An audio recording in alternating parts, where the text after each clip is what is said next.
Hello, and welcome to SciShow Talk Show. It's that day on SciShow where we talk to interesting people about interesting stuff. I love that we get to talk to scientists about the science that they're actually doing. This is Lara Brenner, who works in wildlife biology at the University of Montana. You're a master's student there, trying to find out about what? Well, I'm studying human cougar conflict from a social perspective. Okay, but before you said from a social perspective, I was like, human cougar conflict, like in the fight pit, like at a gladiator who would win? kind of? I think we know who would win.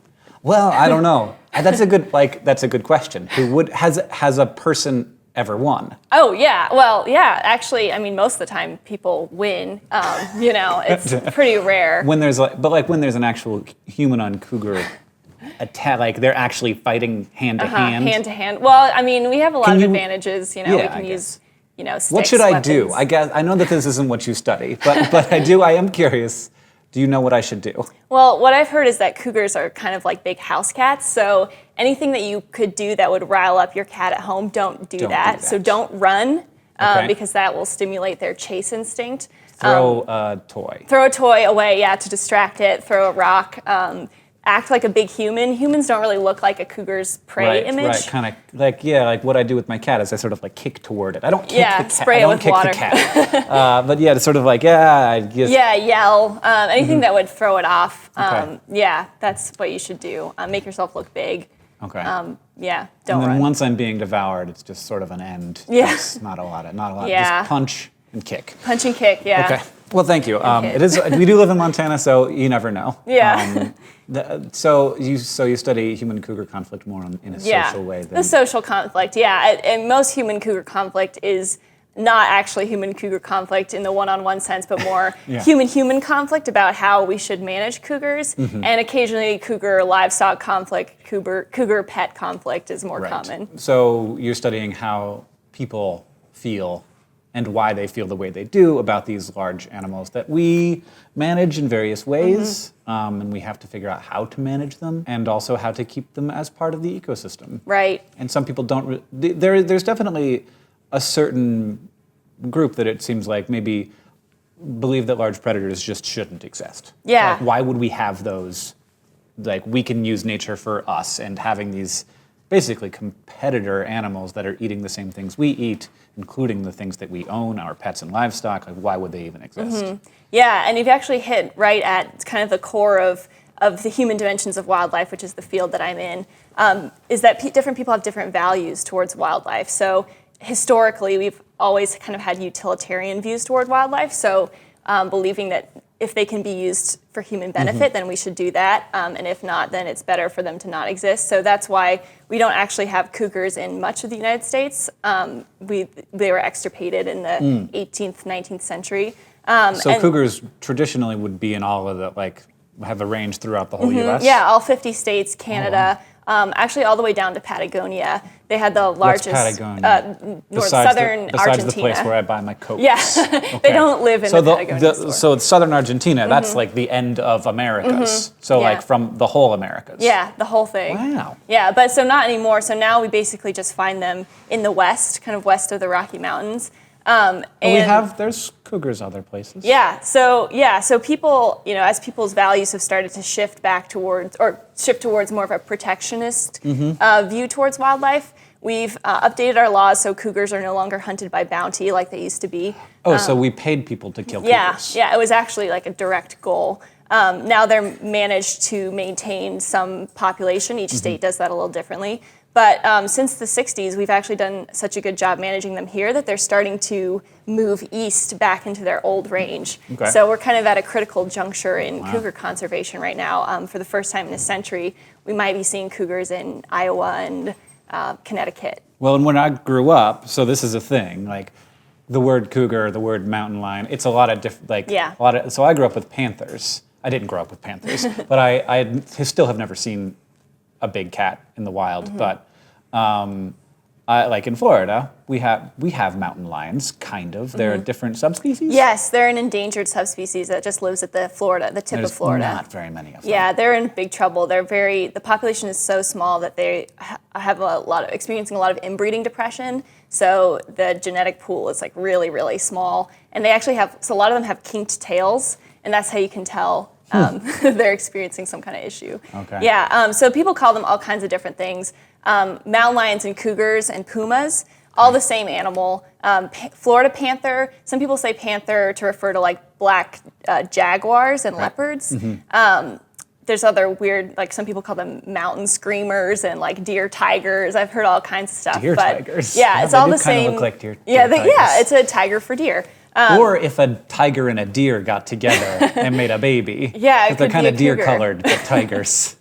Yeah, so they're all the same animal. Okay. Bobcat and lynx are different. They're smaller, different species, but yeah, it can be confusing. So yeah, so you're kind of doing wildlife research, but also human research. You're studying people. Yes. What do you find is the thing that influences sort of a person's outlook toward a cougar most? Well, actually, what people have found is that your social group identity is one of the strongest predictors of how you will feel about wildlife in general, especially large carnivores like cougars. So, and that kind of is based on the values that you are inculcated with, the people you grow up with, the people you surround yourself with. So people who tend to worry the most about large carnivores would be livestock owners and ranchers, for obvious reasons. People who hunt deer and maybe are worried about cougars having an impact on deer populations. And basically it comes down to if you feel that large carnivores are kind of a threat to your identity, who you are, then you tend to have more negative attitudes towards them and have more strict ideas about how they should be controlled. Additionally, like when there is an event, so like does that sort of affect a community? Like if there's an attack, or like that doesn't happen that often, but it does happen. Yeah, you hear about it sometimes, and it does tend to get that kind of thing gets picked up by the media. It's pretty sensational. Yeah, I mean it's like how many fatal cougar attacks have there been? So there have been 20 in the last 150 years. Okay. And some people are saying that there might be a trend for that increasing over the last 20 years. Because we haven't killed, like now there are more of them that exist. Yeah, there are more of them. People are moving kind of into their habitat more. There's more human-wildlife conflict, but it's still such a small number that it's even hard to say if that's a trend or if that's just kind of random variation. There are deadlier things out there. A lot, yeah. We have bees. Your own dog. Yes, for sure. Far deadlier. I mean, you're more likely to be struck by lightning than ever have any kind of negative moment with a cougar. But it's just a scary thought. It is, It's it sounds like an unpleasant way to go. Yeah, and fear is a big part of it. It kind of changes the tenor of going on a hike if you know that there's something out there that might kill you, even if you know logically that's not going to happen. But there are a lot of people who have really positive attitudes towards cougars too, and who recognize they have some benefits to the ecosystem, and who really push for their protection. So if everyone believed the same thing, we wouldn't have any conflict at all. But the issue comes when people disagree about how they should be managed. So are you more looking at the effects of the disagreement on sort of people in our like communities, or are you thinking about it in terms of like conservation? Well, both. So I'm asking people about how they believe cougars should be managed, their attitudes towards cougars, what behaviors they think are acceptable, what are not acceptable. So is it okay for a cougar to show up sometimes in a neighborhood, or is that not acceptable? People have different ideas. I'm also looking at, I'm starting to research how policy might impact cougar conservation, and people's attitudes towards cougars. So in the West, every state has its own policy that can be really different. So like in California, mountain lion hunting is banned completely, whereas most Western states allow some sport hunting. So kind of looking at how that affects attitudes as well, and what implications that has for conservation. So you're also telling me that you're studying kind of how cougars might stress people out, but also how people might stress cougars out. Yeah, so that's the second part of my research. I am looking at stress in cougar populations, and cougars are like all vertebrates. They have a stress response that helps them. It's actually adaptive for them to be stressed a little bit. It helps them escape immediate threats to their person. Yeah, I mean, there's same with me. Yeah. Like I need stress. Makes you creative. It makes me do stuff. Yeah, actually, a moderate amount of stress helps your memory function. Okay. But there's an issue, obviously, just like with people. If you experience too much stress, then that might have downstream impacts on your immune system. It might lead to like chronic illness. and just changing your behavior too in ways that might be beneficial or not beneficial. So I'm looking at stress hormones, which are called glucocorticoids. I'm looking at their deposits in cougar hair. It's easier to find cougar hair than a cougar. Exactly. And once you've found a cougar, it might not be easy to get a blood test going. Right? Yeah, so historically we've looked at blood samples to get like an instant idea of the hormone levels. To me, like poop seems like kind of the way to would be my immediate thought. Yeah. Because, well, the other thing is if you're like measuring stress hormones in a cougar with their blood, you have to catch it first, so it's going to be freaked out. Yeah, right. So that's going to be useless. An issue. Well, so with blood, you do get that instantaneous measure of stress, so you would expect it to be very elevated. But you can kind of see how if you catch, I mean, with cougars, it's hard to catch them before that stress response starts off, but you can see how high it goes, and that can be a measure of difference between individuals. But yeah, it does depend on your question. Are you looking at their how high their stress can get? Are you looking at their stress over the last like 24, 48 hours? That would be a good, feces would be a good measure for that. And hair, the stress hormones, the theory goes that it would be deposited in the hair over the course of the time that the hair grows in, so maybe a few weeks or months. Right. It's almost like the drug test where you're like, Yes. has my kid, like I get like a 2-year-long period of time to test if my kid has done drugs. This is great. I can see like in August of 2015, can you get that kind of specificity, or do you just blend? I don't know. Like how is this going in general? Like it's a thing that's been done with other animals? Yeah, so people have looked at stress deposits, cortisol deposits in grizzly bears and wolves, never in cougars as far as I know. I know some people are working on it, kind of in tandem with me, but so you could, in theory, if you knew that they'd experienced a stressful event, you knew the exact rate that the hair grew in, be like, okay, let's look at this millimeter. This is when, this event, breeding season was happening or something, so they were fighting with each other. Obviously, I don't really have that level of specificity, so I'm just kind of grinding the whole thing up and hoping for the best. But yeah, in theory, you could do that. That's getting it started. First steps first. And anything from that research yet? Well, we're just getting started. I'm still at the point where I'm trying to isolate which stress hormones. There's a whole different cohort of glucocorticoids that might be in there. So there's cortisol, that's what's dominant in humans. Some other mammals have corticosterone, and then there's a bunch of other metabolites as those hormones molecules get broken down that might also be in higher or lower concentration. So that's kind of the phase I'm at right now, is seeing what would be the best one of those molecules to measure. How do you get cougar hair? I'm getting them from a lot of different places. So I am actually getting some from studies where they're collaring cougars for GPS, for population monitoring. I'm getting some from, in California, any cougar, I think their number one cause of mortality is road accidents, and any cougar that's hit by a car comes through the Wildlife Investigations Lab, so I'm getting some samples from there. And also in states where they hunt cougars, hunters are required to provide some biological samples from the animal, so I'm getting some hair as well from that. So a lot of different sources. I'm trying to diversify a little bit. So you're not just, I was picturing it like literally going out and like finding cougar hair on a twig. Yeah, you could do that. Like a Bigfoot hunter. Yeah, some people do that. You can put out hair snares on places where you think it's likely that cougars will be like rubbing against trees. So almost like a cougar brush. Yeah. Like, that's nice. Yeah, yeah. You could put something there that would make them want to scratch on it. That'd be good. It's usually just a little piece of barbed wire. Actually, it's okay. Hair snare sounds fancier than it is, but I mean, no reason to go manufacture something when you found something that works. It's good.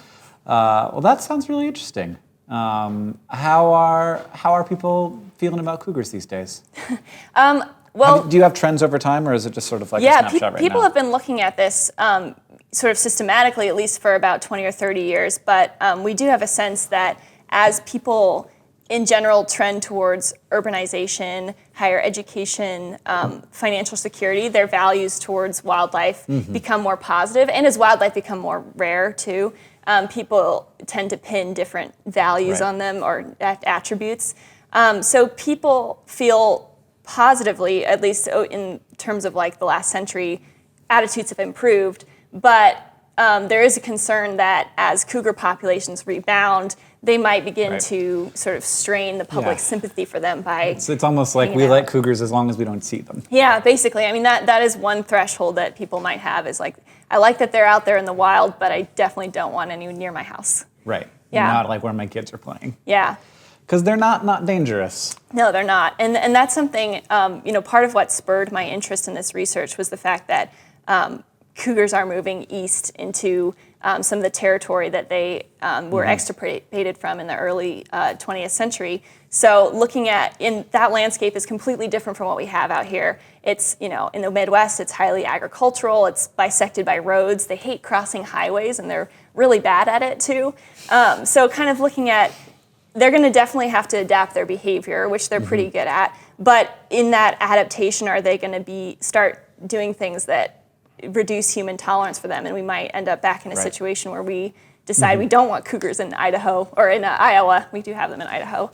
We don't want them in Iowa after all. Yeah. Well, that sounds very useful and helpful, and I'm glad that you were able to come and share that on this thing here that we're doing.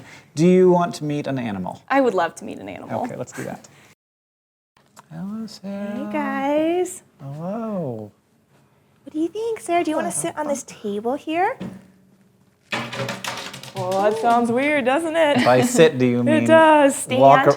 walk around? Here you. Oh, good girl. Yeah. This is Seraphina. She's a red fox. Oh, look at her beautiful coat. Oh, she has her full winter coat in right now, and she's eating little snacks. This is sweet potato or yam and little meat dog treats and apple all put together. Oh, good girl. That was an apple chunk right there. Does Seraphina have any tricks? She does. Do you want to see them? I mean, yes. Right now, her back's to the camera, so I think I'm going to crouch over here. Okay. You're fine. Good girl. She knows how to sit. Good girl. She can turn in a circle. Oh, that was a scared circle. She's like, I don't want to go all the way around. I don't want to Try one more lose. time. Good girl. Thank you. She can wave. You want to say hello to everyone? Yeah. Good girl. Nice job. Better trained than And most dogs. Yeah. Up. Way high. Good girl. Oh, good. And this is the coolest one. This is a pounce, and this is something that they do naturally in the wild. We use this. Oh. That was the lamest pounce ever. Get it. Yeah, good girl. Good girl. How about you dig it up? Dig it up. Yeah. All right, so all of these, what you call tricks, I call them behaviors. And I've worked with her. She's 6 years old, and I've been working with her pretty much her entire life. And over time, we've worked on these behaviors. And I ask her to do something, and if she wants to, she does it. And she gets a treat, a reward in return if she wants to do it. And I use them in our public presentations to talk about, like I use this circle for look at her fluffy tail. And then I talk about how her fluffy tail helps her survive when it gets really cold. I talk about how she can reach up and grab berries on tall bushes and stuff like that. She will dig up mice. Or she will hear a little mouse under the snow and pounce on it. And usually she has a little bit more impressive of a Yeah, that was the littlest pounce. What, you want me to do? Okay, I'll do it. You'll give me a treat anyway, I know you. Yeah. So she has me trained too. And training like this is a form of communication. And so she's telling me things and I'm telling her things and we have this back and forth. And it's one of my favorite things to do with animals is because it's kind of like Dr. Doolittle. Yeah. Kind of like Kind of communicating speaking with to you. animals. Yeah. Yeah. You are doing so good. I mean, you are kind of keeping my attention with all of these treats. The food. I mean, that's what we do. She gets to do her own thing, and most of the time, and then she comes out and she does public presentations, and it's really fun because she just gets to eat the whole time. Yeah. If I were to just kind of let her, if you noticed when he moved like that, Yeah, did totally. you see her posture? Her ears went back. She crouched. That was a fear response. She was. What's that foot doing? Yep, any movement. If someone were to walk by right now, she would get very focused on that. And if I were to just let her do her own thing right now, she would be a blend of like curiosity and fear. Yeah, that's the fox emotion. That's it, that's them to a T, exactly. So right now I'm really just trying to keep her focus on me, and this is what we're doing right now, so she doesn't get into like this, ooh, that's that's interesting. Oh, no, it's terrifying. And then like run away. And I don't want her to get scared at all. I want this to be a fun thing. Oh, what a cutie. Yeah. Red foxes are really interesting. The studies are ongoing because we're trying to figure out how this species is so adaptable that they are adapting right before our eyes. We're seeing. Well, there are certain evolve. animals, and I think like dog type animals are just, there's something about them that makes them able to change faster. Quickly, exactly, faster than other species. Like you see like domesticated cats, like there's some differences, but mostly they're like cat-shaped cats. They look like we don't have like a pug cat. Dogs. Oh, I guess we do have a pug cat. Well, that was an accident, I think. I think that's just like a sort of a one-time thing. No, like what are the smushy-faced cats? Oh, Persian cats. Yeah, Persians. Yeah. Okay. I thought you were talking about grumpy cat. Sarah, that's just a genetic anomaly. Yeah. You ate all your food. Uh-oh, it all went away already. Now we'll see what she does. Now what do we do? With her own devices. Now she's pretty content right now, actually. She's like, I'm pretty full. I mean, I haven't seen her in her winter coat. It's so pretty. Isn't she so pretty? She can go to the bathroom. Get a good shot of that. Yeah. Oh, good poops. Yeah, girl, nice. Oh, you stepped in it. You stepped in your own poop. That smells gross, huh? Oh, and then you kicked it. And then we're going to pee. Oh, man, you're getting all your there. business There done. you This go. table's probably seen a lot. Yeah. The first for fox poop and pee. Hard girls, not to reach out. Like I know, and we're not. And I'm going to pick her up so she does not step in her poop because that's not going to be the funnest for me to have all over my shirt. So foxes use their urine and their feces to help themselves, and also communicate with other foxes. It's communicating with me right now. Oh, you can smell it. It's intense. It's super intense. Her urine actually smells like skunk spray. And they will use it to mark their caches, so they'll store extra food for the winter time, and they'll pee on it, and so they can find it when a big layer of snow covers it up. And then they'll go and smell that, dig it up, and then they'll pee on it again. And when they pee on it, they're basically saying, oh, this is an empty hole. Oh. Don't waste your time digging it up. Oh, you want to get a little more comfortable? Was that a burp? You just burped? Burp. Do you guys have any questions? She's really content right now. Yeah. I don't know if she'll let me sit down. We'll see. Oh. She's like, I'm not sure. I'm looking at the ground. That's what my cat does when my cat is like put me down. I want to. Yeah, she's not like super thrilled that I'm holding her right now. Yeah. She's doing all right. She's tolerating this very well. Where is the line between where red foxes end and gray foxes start in the U.S.? They overlap. So gray foxes are down south, okay, and then red foxes are up northern United States a little bit more, and so they do overlap, kind of right in the right around the middle. It's going to be different. I can't. It's like not on state lines. Yeah, right. So it's hard to say the exact line, and their territories are going to change and shift over time as well, per season.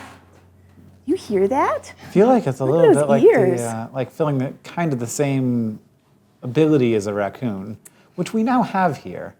I feel like we've always had raccoons. We've always had raccoons. Yeah. I've just noticed them in the city a lot more lately. Okay. Our raccoon population and our skunk population has boomed in the last 5 years, and so people are seeing them, around their houses. I think I may just have like a family who's moved in. Oh yeah, sure. But red foxes are moving into the city as well. Yeah. Oh my goodness. Well, she looks very. She's being so good. Guys, these guys, she looks like she's being very cuddly and stuff, and I don't want to promote red foxes as pets. Yeah. She's a little bit nervous with all these people looking at her right now, and so she is disassociating right now. So this isn't like a loving behavior. When you're working with animals, especially exotic animals that are not domesticated, or wild animals, especially, reading their behavior is really important, and not anthropomorphizing what they're doing is really important. So I hope you guys think she's really cute, but also at the same time, you're not thinking that this would make the best snuggly pet, because she's really not snuggly. She's not at all. Just digs things, pees really stinky pee. Yep, runs, bites you, wants your food, like, yep. Screams. Screams. when you take her on walks, it's not like she comes and plays with you. It's like, I am running and I'm going to investigate my things. So these guys are not pleasers, human pleasers. Yeah. They are fox pleasers. They want to do what they want to do. What do you think? You see someone? Yeah. Somebody new came in the room. Curiosity, fear mode. Both. She's looking at you, she's staring you down. Colin just came in. He's going to a meeting in the meeting room, and Sarah's like, no. She's like, Well, thank you, Sarah, for joining us. Yeah, she's so intense right now. The gorgeous right now. I love your winter coat. Isn't that pretty? That big fur coat. All right, I'm gonna go ahead and put her back. Okay. She's still staring down. There's nothing even over there now. Car. Now she sees a car. Good girl, Seraphina. Good girl. Oh my God. I have a little bit of Red Fox left. Do you want some hair sampling to see? Thank you so much. I'll have that back for you in a month. Yeah. Oh, thank you so much. Oh man, she did really good. I'm good. really proud of her. She was. Is that a relaxed response? That's just a full belly response. That's just like if she was stressed out, it would have been like looser than that. Right. And that's just a normal. I had to poop at that moment. That's just a normal one. Okay, good. Yep. Well, thank you for joining us. If you want to find out more about what Jessi's doing, you can go to her YouTube channel at youtube.com/AnimalWondersMontana. And there's lots of videos of Seraphina on there too. There are. And you got a Patreon page too. We do, yeah. To help support. Patreon.com/AnimalWonders. Yeah. Yep. That's correct. Yep. Yep. Yeah. It helps. It goes to making videos and educating people about how to better take care of animals, and also fascinating facts about animals. Yeah. And also, we buy the animals taking good care of them. food and fun toys and stuff like that. Yeah. Well, thank you for coming. Thank you, Lara, for sharing all your cool stuff. Yeah. If you want to learn more, you can check out the Human Dimensions Lab at the University of Montana's webpage. Cool. And thank you for watching today at the SciShow Talk Show. We had a good time. I hope that you liked it.